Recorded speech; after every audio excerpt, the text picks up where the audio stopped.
When the world burns, can Bitcoin really protect your wealth? Let's find out. War in the Middle East, political chaos in the West, and inflation quietly devouring your savings. While gold hits new highs, some are turning to something digital: Bitcoin. But is it really a lifeboat during global disaster, or just a risky bet in disguise?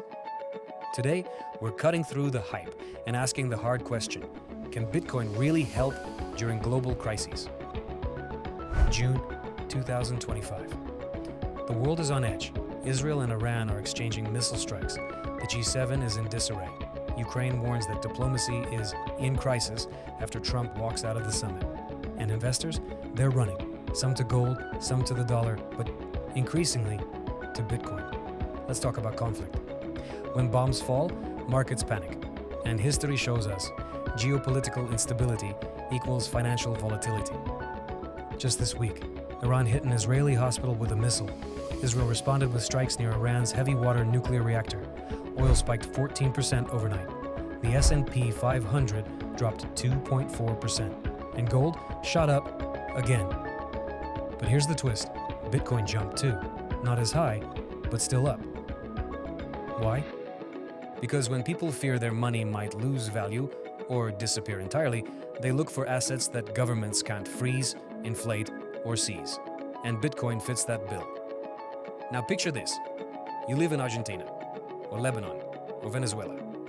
The shelves are empty. Gas is unaffordable. Your national currency is worth less every day. What do? You turn to alternatives. And that's not theory. That's happening. Right now. In Lebanon, people are mining Bitcoin in villages just to survive. In Argentina, USDT and BTC are traded in supermarkets and Telegram chats. In Turkey, with inflation above 70%, crypto has become a lifeline for the middle class. Bitcoin isn't just an investment there, it's survival tech.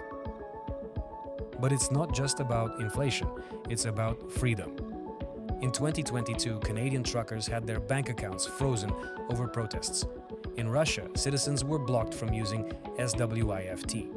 In Nigeria, people were told they couldn't withdraw their own cash. Bitcoin doesn't care about borders or politics.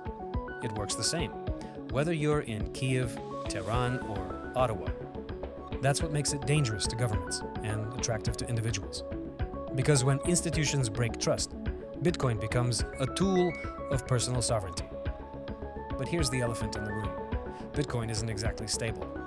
If you bought at 69,000 in 2021, you were underwater for 2 years. If you sold during a panic, you lost 60%, easy. It's not a savings account. It's not gold. It's still young, speculative, and deeply tied to sentiment.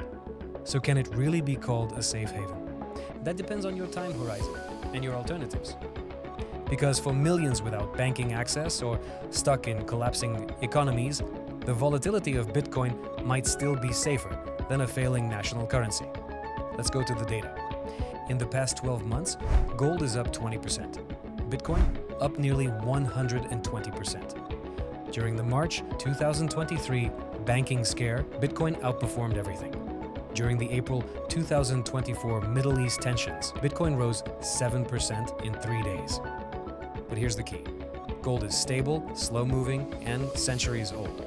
Bitcoin is fast, internet native, and global. It's not either or. It's about what you need. Stability, gold. Accessibility and portability, Bitcoin. Privacy, Bitcoin. Institutional trust, gold. That's why big hedge funds are holding both. In times of crisis, people stop trusting institutions, banks, governments, media. And that's when Bitcoin becomes more than tech. It becomes ideology. No CEO, no shutdown switch, no inflation committee. Just code, validated by thousands every 10 minutes, forever. That kind of decentralization isn't just a buzzword, it's a promise. Your money is yours, even if everything else collapses. And that shift from trusting men in suits to trusting math is only accelerating. Let's talk real stories. A Ukrainian developer fleeing Kiev used Bitcoin to rent an apartment in Warsaw because his bank was frozen. A Syrian refugee paid smugglers in Bitcoin to cross into Europe. No one could block the transaction. A journalist in China got paid in BTC after her WeChat was banned. A Venezuelan doctor kept his savings in a hardware wallet and crossed the border on foot. He rebuilt his life with those assets. These aren't Bitcoin ads. They're reality for people who live without the luxury of financial stability. But there's more to this story.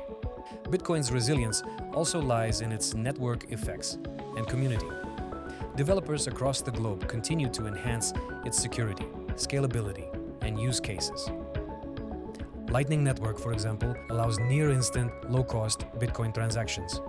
This is vital in regions where transaction fees or delays could be the difference between buying food or going hungry. And then there are decentralized exchanges, DEXs, peer-to-peer wallets, privacy tools like CoinJoin, all evolving to support an ecosystem that resists censorship and empowers users.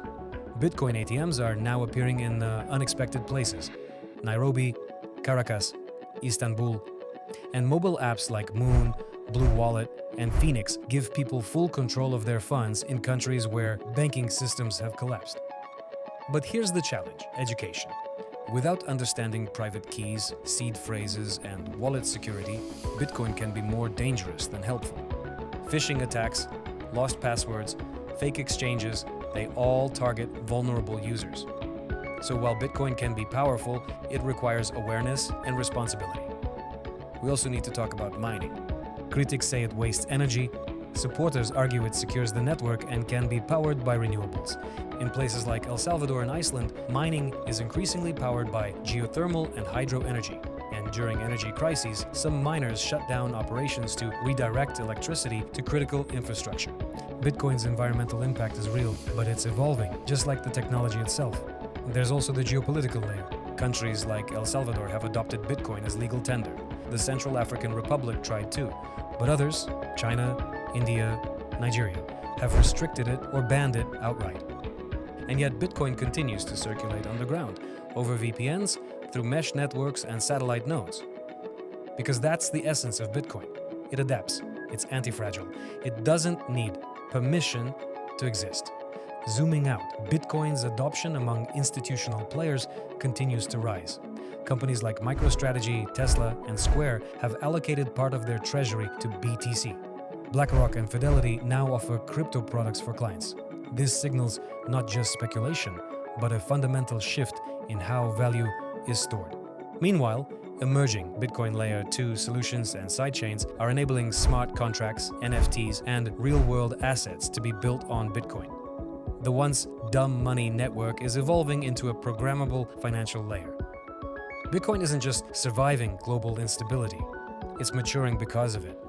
In fact, as more people around the globe encounter financial exclusion, Bitcoin's importance only grows. It's no longer an option reserved for tech-savvy investors or libertarians.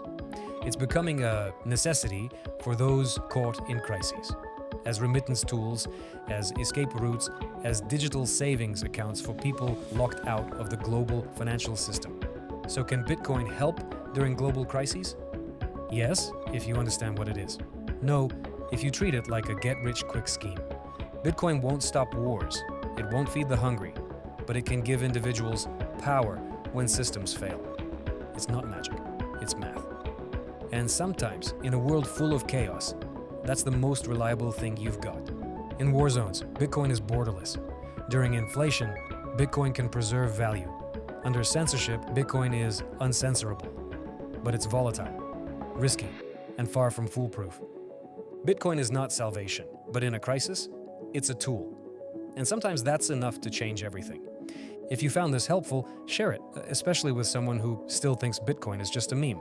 This isn't financial advice, it's survival strategy. Subscribe to Botanica Crypto Media. We decode crypto, not just for the hype, but for the world we're living in.